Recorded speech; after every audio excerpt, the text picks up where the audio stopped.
Бүгінгі сабақта эффекттерді, переходтарды, видеоны ағартуды және видео формасын өзгертуді үйренетін боламыз. Кеттік!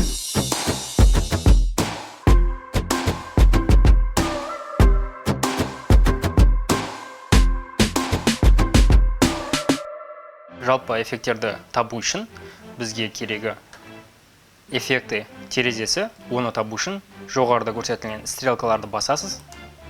Мұнда эффекті параметрін таңдайсыз. Мұнда байқасаңыз түрлі параметрлер бар. Менің өзім көбінесе қолданатын эффектілерім ол аудио эффекті, аудио переходы, видео эффекті және видео переходы. Жалпы пресеттің ішінде көбінесе цветокоррекция эффектілері мен переходтың эффектілері болады. Мұнда видео переходы параметрін ашсаңыз, түрлі видеоның жаңағы бір видеодан келесі видеоға өту барысындағы эффектілерді қолдануға болады. Оның ішінде мен ең көп қолданатын ол растворение параметрінің ішінде перекрестный наплыв, погружение в белый, погружение в черный деген секілді переходтар.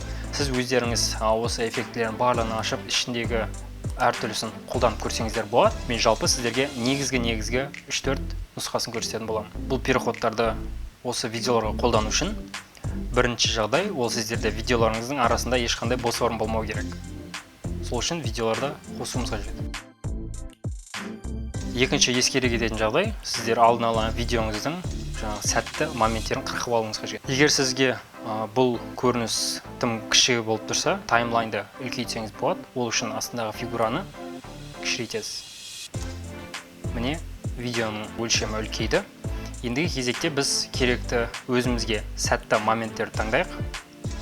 Ол үшін плейді басып қарап көрейік.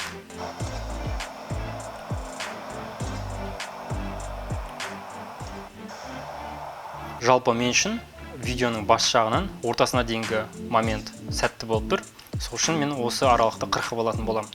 Ол үшін алдын көрсеткендей алмаз инструментін таңдау арқылы, немесе жай ғана С клавишін басу арқылы алмазды таңдайсыз. Мына жерді басамын және келесі жерді басамын. Бұл менде сәтті момент, сол үшін керек емес жерлерін алып тастасам да болады. Таңдаймыз, delete кнопкасын басамыз, таңдаймыз, delete кнопкасын басамыз. Бос орынды өшіруіміз қажет, сондықтан бос орынды таңдап, delete басамыз, видео жылжыды, таңдаймыз, қырқамыз. Осы секілді барлық видеоның сәтті моменттерін таңдап, қырқуымыз қажет.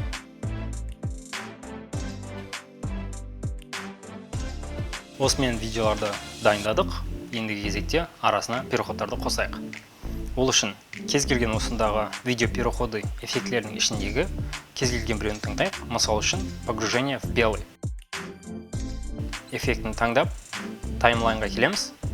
Сіз бұл эффектіні біріншіден видеоның алдына немесе видеолардың арасына қойсаңыз да болады.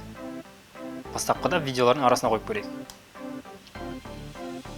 Жақындатып көрейік. Сонымен қатар сіз астындағы фигураны Alt кнопкасы арқылы және мышканың скроллын жоғары немесе төмен бұру арқылы жақындатып немесе алыстата аласыз. Енді бізде переход қалай болған қарап көрейік. Байқасаңыздар, бұл сәтте видео ақ түске боялып, келесі видео сол ақ түстен өзінің түсіне ене бастайды.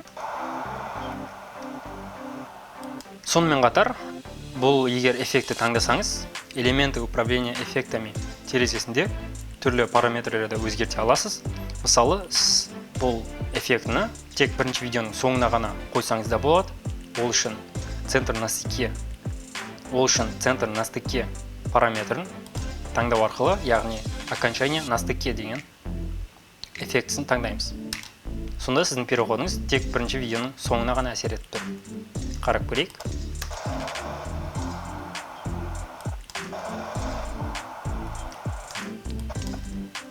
Сонымен қатар видеоны басына да қоюға болады. Яғни бұл келесі видеоның басына қойылады. Мен өзім көбінесе қолданатыным ол центр на стыке параметр. Яғни екі видеоның ортасында болады. Мұнда длительность параметрі ол переходтың ұзақтығына жауап береді. Қазір бізде 0,025 секунд, яғни 0,25 секунд. Мұны ұзарту үшін жай ғана басып тұрып, мышканы оңға немесе солға қарай жылжытасыз. 1 секундқа дейін созамыз. Сонда байқасаңыз, астындағы эффект 1 секундқа дейін қазір созылды. Дәл осылайша сіздер осындай переходтарды әр видеолардың арасына өзіңіз қосып шыға аласыз.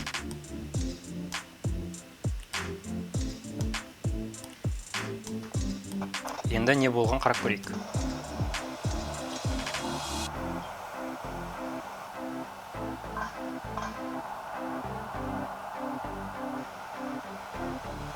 Біз қазір ғана негізгі переходтарды қолданып үйрендік. Өздеріңіз жалпы кез келген переходтарды алып, осылардың арасына қойып, өздеріңіз тест жасап көрсеңіздер де болады. Келесі көрсеткім келетін нәрсе ол қараңғы видеоларды ағарту. Мысалы, сізде мына видео кішкене қараңғы болып тұр дейік, видеоны кішкене ағартқыңыз келсе, сіз эффекты параметрлерін кіресіз.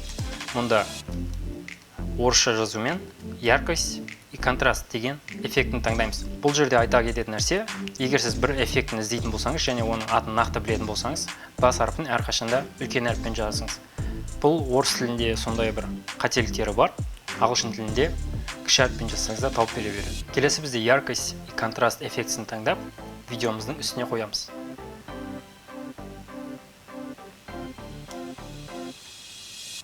Байқасаңыз, видео эффектінің ішіндегі эффекттер ол видеоның өзіне қолданылады, ал видео переходыдағы переходтар ол видеолардың арасына, немесе басына, немесе соңына қойылады. Қазір бізде эффект видеоға салынды. Енді бұл эффектті өзгерту үшін біз элементы управления эффектами терезесін ашамыз және соның астына қарай түсірейік. Мұнда біздің жаңа енгізілген эффектіміз көріну керек.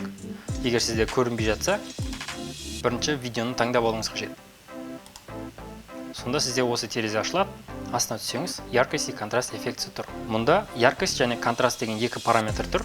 Яркость деген оның жарығына жауап береді, контраст түстердің арасындағы айырмашылыққа жауап береді. Яғни, яркостьті көбейтетін болсақ, видеоның жарықтығы көбеюде, контрасты көбейтетін болсақ, әр түстің өзінің айырмашылығы көбеюде. Көбісі осындай эффекттер енгізген кезде до және после кезеңдерін көргісі келеді. Ол үшін жай ғана яркость и контраст параметрін таңдайсыз және оның сол жағында FX деген жазуды көрсеңіз, сол FX-ке басасыз, бұл эффектін алып тастайды. Бұл эффект салынғанға дейін қандай болғанын көре аласыз. Қайттан бассаңыз, эффект қайттан орнына келеді. Немесе тіптен эффектін алып тастағыңыз келсе, жай ғана белгілеп, delete кнопкасын бассаңыз болады. Дәл осылайша видео эффектіден салған немесе видео переходыдан салған эффектлеріңіздің барлығын осы жерде жай ғана delete кнопкасымен өшіріп тастай аласыздар. Сонымен қатар, жай ғана егер эффектін өшіріп тастап, оны артқа қайтарғыңыз келсе, алдыңғыдай жай ғана Ctrl-Z.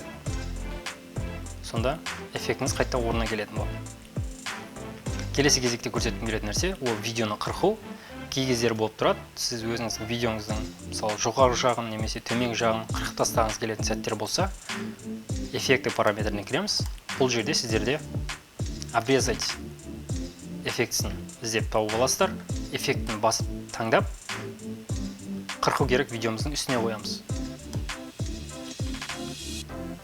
Ол эффект қазір осы терезеден табатын боламыз. Жай ғана астына түсіріп, қарасаңыздар, мұнда обрезать эффектісі қосылды. Мұнда 4 түрлі параметр бар. Слева видеоны сол жағынан қырқады, сверху жоғары жақтан, справа оң жақтан, снизу асты жағынан қырқатын болады. Өзгертіп көрейік. Байқасаңыздар, сол жағынан қырқып жатыр. Жоғары жақтан қырқу керек болса, сверху. Осылайша әртүрлі параметрді өзгерту арқылы өзіңізге керекті видеоның формасын ала аласыздар. Сонымен қатар, қырқылған видеоны толықтай экранға алғыңыз келсе, масштаб параметрінде галочка қойсаңыз жеткілікті.